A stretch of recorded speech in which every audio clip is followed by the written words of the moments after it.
queen takes, defending the pawn on d4, but white is in big trouble now. The rook came to c8, threatening knight takes e5. Queen had to sidestep, and black just castled now. White defended the pawn on d4, and now black played the queen to e7.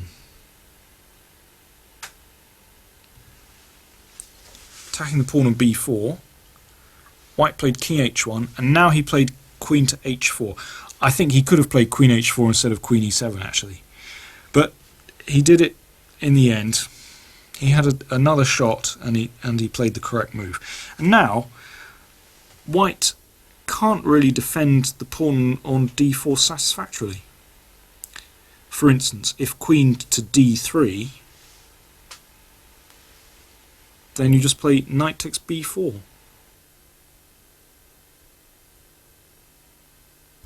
White played the bishop to f3, and black captured on d4,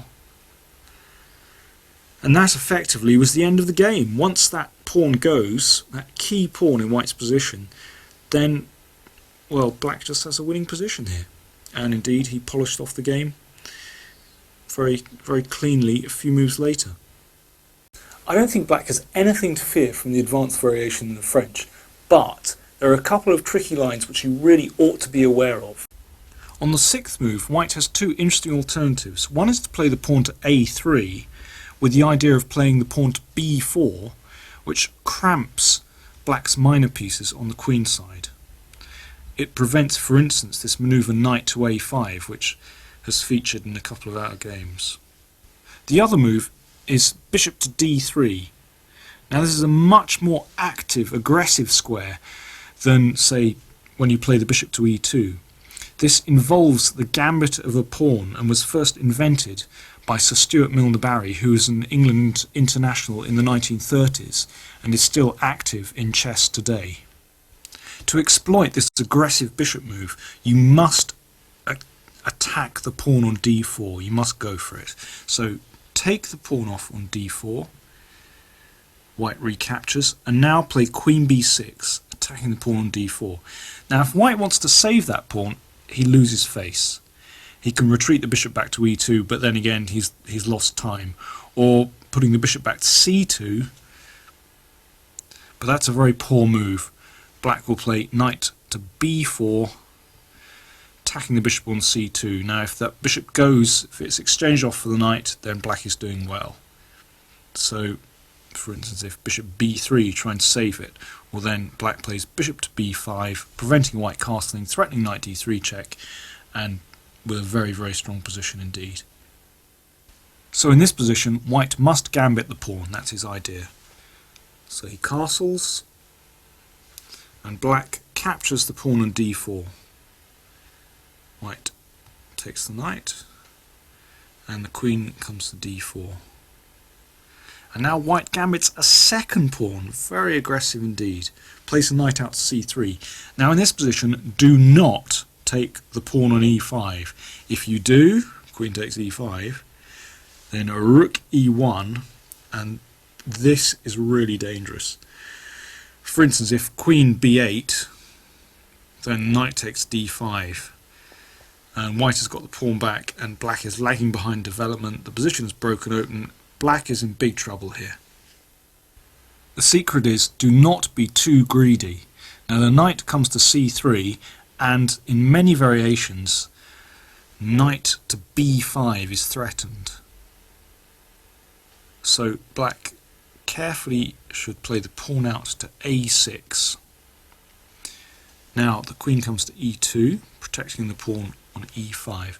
Now there are many ways for black to play this position, but the one I'm recommending is to get the queen out straight away. Just play the queen over to h4,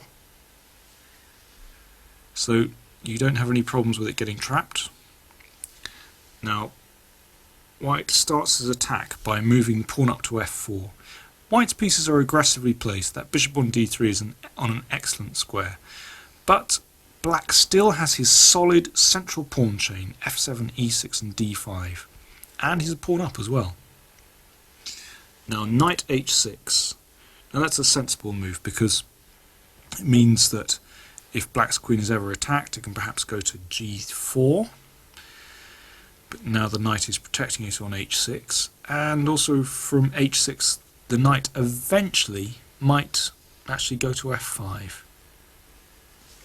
We're actually following the game Rosenthalis Epichin from the Soviet Championship 1990. White's brought his bishop out to e3. Black brought the rook to c8. Now white continued aggressively by bringing the rook up to f3. He wants to perhaps attack the queen with rook h3, and black played the bishop out to c5, exchanging off a pair of bishops and preparing perhaps to castle on the king's side. I think chances are roughly equal here. I would prefer to play black just because, well, alright, I'm a bit greedy. I'd like my extra pawn. But white does have some attacking chances, but I don't think it's not too much to fear. You have a solid extra pawn here. So now the other move, pawn to a3, rather trendy move. White is trying to expand on the queen side, as I mentioned before, by playing b4, which rather cramps black's pieces. Okay, black would exchange perhaps. But you can now see how it's more difficult for black to operate, for instance, on the c-file, because the manoeuvre knight to a5 to c4 is prevented. Black prevents white playing b4 by playing the pawn down to c4. Now if white plays b3 or perhaps b4, then black will take the pawn, white recaptures, and now black can play on the c-file by playing the knight to a5, attacking the queen. Queen must move back, let's say to c2, and now rook c8, bearing down on the weak pawn on c3, and also perhaps you can use the square c4 by moving the knight in. So playing b4 would be a mistake. Instead, white plays the bishop out to e2. There are other methods of development, but this is perhaps the most common. We're now following the game Santana Gulko from the New York Open 1988. Gulko played the queen out to b6, which demonstrates one of the weaknesses in white's position, namely the square on b3. Later on, black might be able to play the knight to a5, and then into that weakened square. That's one idea. Another idea might be to manoeuvre the bishop on d7 to a4, let's just suppose white's queen weren't there for a moment, and then perhaps into c2 and round to this diagonal, maybe into e4. Well, okay, that's, you might say, in your dreams, but occasionally it might happen. It's worth being aware of that this bishop can actually come out to a very useful diagonal. Okay, let's go back. White castled, and black chipped away at white's pawn chain straight away by playing the pawn out to f6. That's an excellent move. If white leaves that, then black will be able to capture on e5. If white recaptures, then he could bring the bishop out to c5 and start building superb pressure down the f-file. Just imagine if black will be able to play knight e7 and then castle on the king side. Everything's now bearing down on f2. Also, the white pawn on e5 is weak, so all you need to do is play the knight to g6, and, well, the e5 pawn is very weak. Well, that's obviously strategically almost a winning position for black, actually. Yeah, especially when you have about 8 moves in a row, but that's beside the point. So in view of that, white captured on f6. And black recaptured with the pawn. In this situation, by far the best move. Remember that black hasn't committed his king yet. If it were on the king's side, it's rather unclear. But here, black can castle on the queen side. Now, his king is much safer, and he has this superb pawn centre now. White's played rook e1, and black brought out the bishop to d6, a very aggressive square, pointing down towards white's king. White's knight came to d2, and knight came to e7. So smooth development. Knight f1. And now black castled on the queen side. Black has a superb position already. Great central pawn mass, chances to attack on the king side, and that's exactly how Gulko continued. Knight came to g3 and he advanced the pawn to h5. He'll try and push that as far as it can go. Bishop to f1. Pawn came to h4, attacking the knight, which had to come back. And now if he plays h3, well, okay, the pawn will come up to g3 and the g file will be blocked. So instead he crashed through in the centre. Tremendous. White captured and black recaptured with the pawn. Well, let's just compare the two positions. Look at black's pawn centre. The pawn's on d5 and e5. They dominate the position. White really can't do anything against them. Black has also excellent attacking chances on the king side, the open g file and the open f file. And, well, this is a superb position, and Gulko won a very nice game. If you take aggressive measures early on against 6a3, then I don't think you'll have any problems at all in the position. In particular, this pawn break f6 is very important indeed. I'm now going to look at a line which has been dismissed by theory, but on the basis of very little evidence. I'm not sure the full story has been told on this system. I've seen many games where white has gone completely wrong and been in trouble from a very early stage in the game. The advantage of this system is that it can be played against both knight d2 and knight c3. Furthermore, it sidesteps established theory. Now in this position, black plays knight f6, a normal move, and after e5, instead of the standard knight to d7, black plays the knight into e4. Very unusual. And, well, white ought to take this piece off, and black recaptures. So black is left with this pawn on e4, which is, well, a little bit cut off from the rest of its pawn army, so slightly vulnerable. But this pawn prevents white's knight coming out to its most natural square, f3. It also opens up the d file, and, well, black still has chances to attack white's centre with the pawn break c5. That's very important indeed. And because the d file has been opened, then there's more pressure against white's centre. Naturally, you can arrive at this same position if white plays knight d2 instead of knight c3. Knight f6, e5, and then knight e4. Knight takes e4, d takes e4, and it's exactly the same position. I was first drawn to this system having seen some games from a certain Mr. Conker from Poland. He's discovered some amazing ideas in this opening, being really creative. The first game I'd like to show is one of his games against Mr. Kruj. And the game went bishop e3. Now that seems like a sensible idea because it's bolstering the centre, and also white is preparing to play queen to g4 now that the d pawn is protected, and then queen takes e4. There's nothing to prevent that.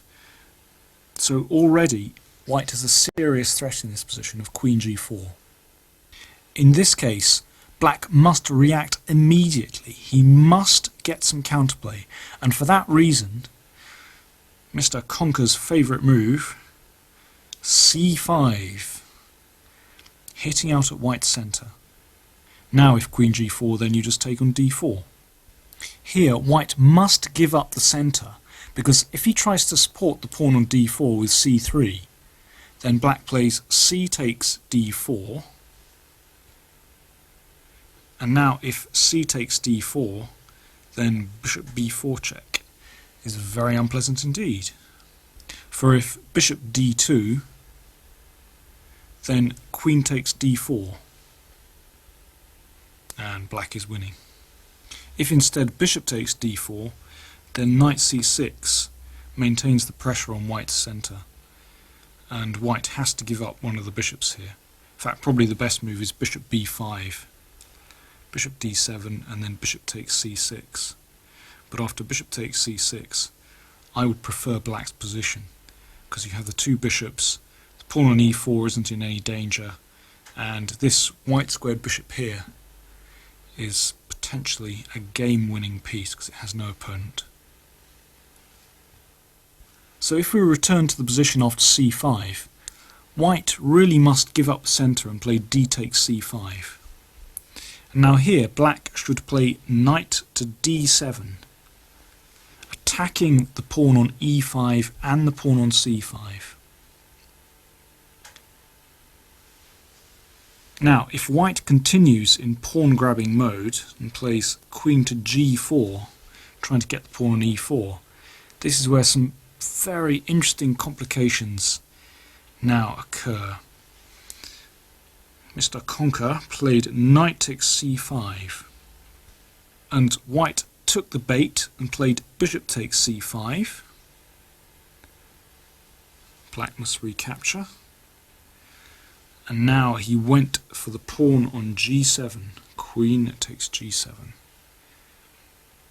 It looks dire for black, but in fact he gets tremendous counterplay because white has neglected his development on the king side. He played queen a5 check, so c3 is just about forced. And then he played his rook to f8, it was attacked. Now here it seems like white wins peace by playing b4, but that would lead to immediate disaster after bishop takes b4, c takes b4, queen takes b4 check, and now if king d1, then queen d4 picks up the rook in the corner, or king e2, queen b2 check also picks up the rook on a1. In the meantime, black is threatening to develop his pieces by playing bishop d7 and castle queenside, and white is lagging behind in development quite seriously here. Mr. Conker's opponent played queen takes h7, pure greed, and after bishop a3, the unusual move. This is Grandmaster Damian Lemos here for onlinechesslessons.net. First of all, I hope you enjoyed this video. If you would like to receive more free chess videos from us, you can just click the subscribe button below. I would also highly recommend signing up for my free mail course, the 10 Grandmaster Secrets to Dominate Chess. During this exclusive course from onlinechesslessons.net, I'll share with you my own Grandmaster shortcuts to effective attacking, defending and growth hacks to improving your chess without complicated books or memorization. So sign up by clicking the sidebar on the right, and I know you won't be disappointed. Once more, this is Damian for onlinechesslessons.net, and I'll see you in my videos. Thank you.